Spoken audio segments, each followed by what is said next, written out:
Você conhece a história por trás de Barbie e o Lago dos Cisnes?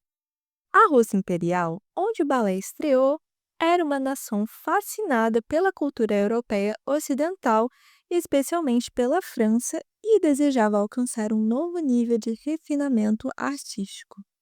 Como parte dessa tendência, a elite russa estava ansiosa por promover o balé como uma forma de arte importante e Tchaikovsky, com sua composição inovadora, deu ao balé russo uma identidade mais profunda e emocional, que se tornou popular e respeitada internacionalmente.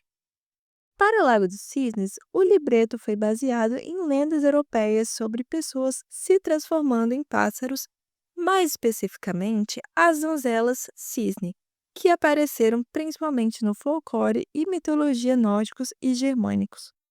De acordo com a lenda, donzelas cisnes são fadas donzelas que assumem o disfarce vestindo peles de cisne.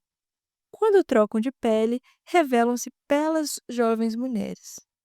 Na lenda típica, um jovem solteiro encontra uma dessas donzelas e rouba sua pele para que ela não possa voar para longe. Ele posteriormente se casa com ela e ela lhe dá filhos e prova ser uma excelente esposa, mas anseia por retornar à sua terra natal distante. Um dia, as crianças descobrem a pele de sua mãe que seu pai havia escondido, e, embora ela ame sua família, a donzela imediatamente pega de volta e voa para longe.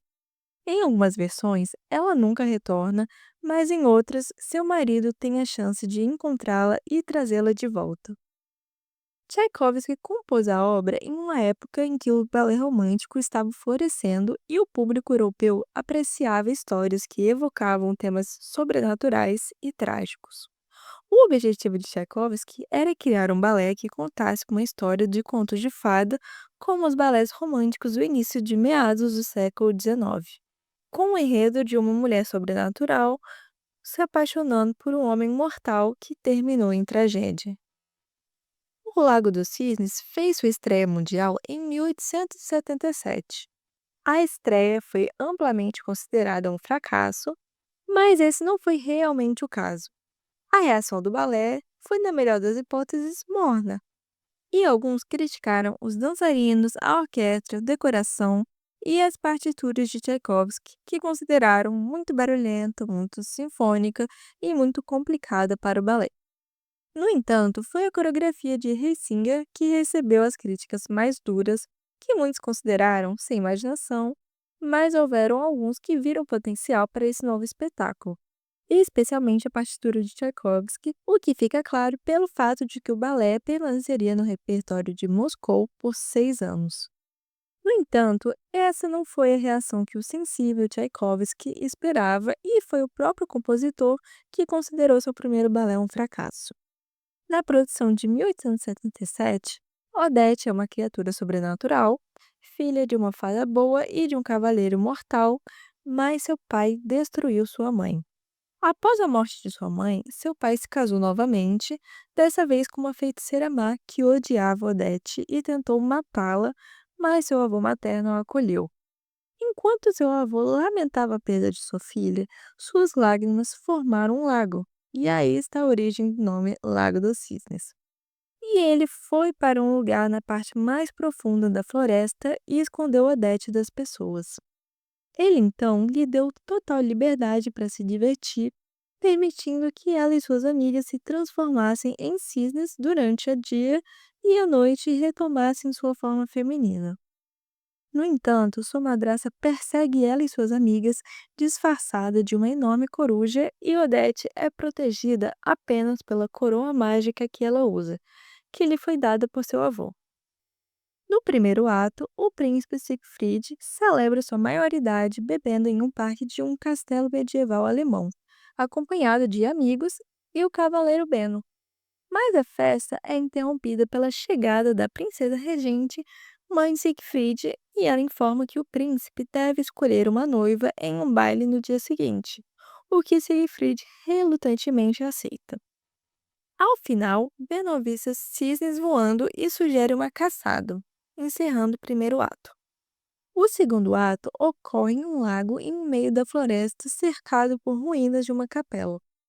Cisnes nadam no lago e Siegfried e Beno tentam caçá-los, mas os cisnes desaparecem nas ruínas e se transformam em jovens, lideradas por Odete.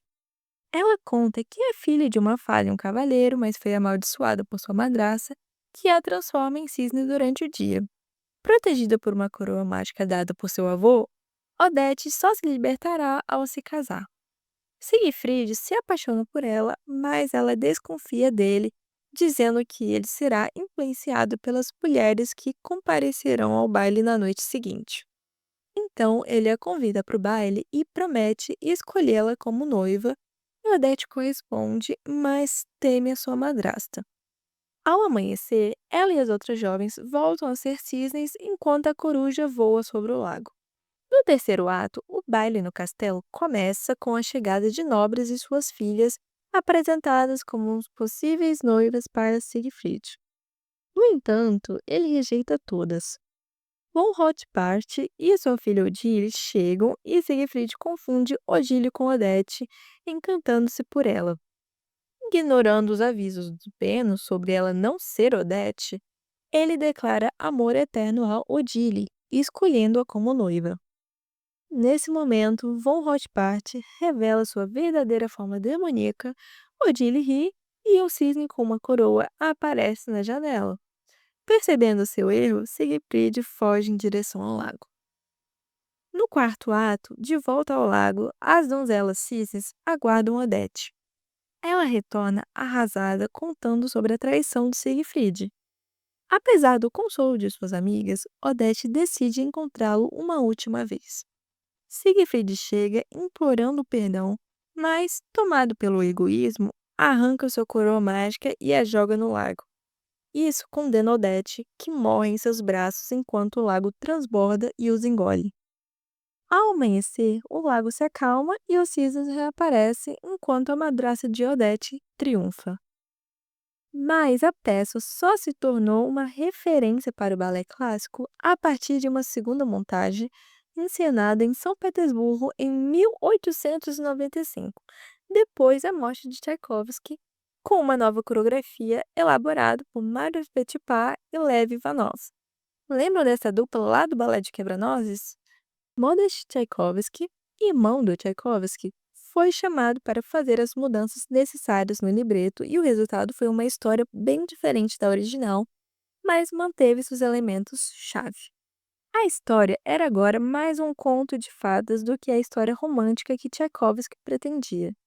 Alguns dos personagens listados na versão anterior foram omitidos, enquanto os personagens principais passaram por algumas transformações. No libreto original, Siegfried é um arrogante e egoísta que é facilmente desviado pela Odile somente por causa de sua beleza, mesmo que ela não se pareça com Odete. No final, Siegfried se torna um assassino de Odete quando ele arranca sua coroa mágica e a joga no lago, mesmo sabendo que isso causaria. Ele coloca Odete em perigo ao tirar a única coisa que a protege do mal, e isso a mata. Para a produção de 1895, Modest descartou o elemento romântico de Odete ser uma donzela cisne e tomou a rota do conto de fadas de pessoas amaldiçoadas a se transformarem em animais, fazendo dela uma princesa mortal que foi sequestrada por uma criatura maligna e colocada sob um feitiço que a força a viver longe da sociedade. E o feitiço só pode ser quebrado por um voto de amor eterno e fidelidade a Odete de alguém que nunca amou antes. O lago onde eles vivem foi formado pelas lágrimas da mãe enlutada de Odete. A madraça má foi omitida e Von Hotpart foi promovido a vilão da história, tornando-se o gênio do mal. Um mal da floresta que assume a forma de uma coruja. O príncipe Siegfried se tornou um personagem mais nobre e heróico do que era, sendo um jovem que aproveita a vida e acha seus deveres reais chatos e cansativos, preferindo se divertir e ir caçar. Mas o que ele realmente deseja é o amor verdadeiro. Outro elemento adicionado é quando o gênio do mal aparece disfarçado de coruja e Siegfried tenta matá-lo, mas Odete intercede, pois a morte dele só tornaria o feitiço permanente. Além disso, Modest também mudou a natureza da traição de Siegfried, para que agora ele seja uma vítima inocente de um terrível engano, pois o gênio do mal usou magia para fazer Odile parecer a rainha cisne, dando a Siegfried um bom motivo para cair na trapaça. O voto do amor eterno e fidelidade como a única arma para quebrar o feitiço foi mantido e o propósito da trapaça do gerino do mal contra o príncipe não era mais condenar Odete à morte, mas permanecer para sempre um cisne e sob o poder dele. A mudança mais significativa foi o final. Em vez de Siegfried e Odete simplesmente se afogarem no lago, Modest alternou o final para que os amantes cometessem suicídio juntos em vez de viverem um sem o outro, o que não apenas quebra o feitiço, mas causa a queda do gênio do mal. Quando o sol nasce, Siegfried e Odete são vistos juntos em um barco puxado por cisnes, navegando para a vida após a morte. A adaptação da Barbie traz, logicamente, muitos elementos das duas versões do balé e, na minha concepção, soube pegar muito bem os elementos existentes e reinventá-los de acordo com a narrativa escolhida. O filme segue uma linha mais voltada para a versão de 1895 do modo de Tchaikovsky, já que vemos Odete, que é uma garota comum, sendo amaldiçoada por Hotbart. O príncipe aqui se chama Daniel e traz a personalidade de um jovem que aproveita a vida e que prefere se divertir e ir caçar.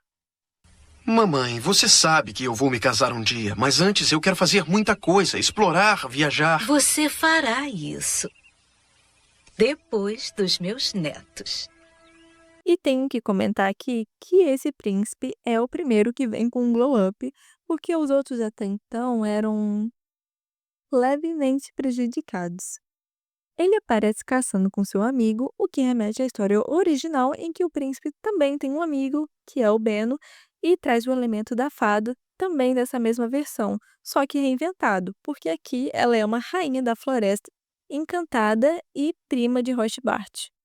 No filme, também criaram vários bichinhos que vivem na floresta e, na verdade, são crianças, fadas e gnomos que também foram enfeitiçados. Então, eu acho as decisões criativas adotadas bem fofas e inteligentes para o público infantil.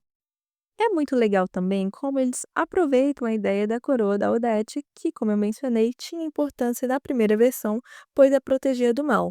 E aqui, como Odete é uma jovem comum, ela encontra o cristal mágico que compõe a coroa e, como diz a profecia, quem conseguisse que tirá-lo poderia vencer o Hotbart.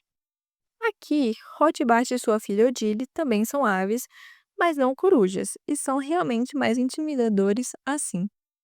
Ah, e uma curiosidade muito boa para quem é fã de Friends é que a Odile do filme em inglês é dublada pela atriz que faz a Janice. Vale muito a pena ver porque a risada dela é perfeita para a personagem. Quando a Daniel e Odete se conhecem, tem a dança que é um clássico que aqui é organizada pelas criaturas da floresta. Daniel a convida para o baile e lá no baile tem a cena que é puro cinema, quando tem a transição da Odete para Odila e quando a Odete e o Daniel caem juntos. Para não dizer que não tem nada que eu mudaria no filme, eu acho que deveria ter dado mais relevância ao Lago dos Cisnes em si, né? Já que não dão nenhuma ênfase, sendo que é literalmente o nome da história, que vem do fato dele ter sido formado pelas lágrimas de sua mãe ou avô, dependendo da versão. E o filme só tem a Odete de cisne. Fora isso, esse filme é arte, as cenas são lindas, a trilha sonora e coreografias retratadas do balé perfeitas e, é claro, eles preservam a mensagem do amor verdadeiro com o sacrifício do casal que culmina na destruição do mal. Repito, cinema. E a frase tema do filme é: Você é mais corajosa do que pensa. Gostou de saber? Se você gostou, curte, comenta, compartilha e não deixe de se inscrever no canal. Tchau!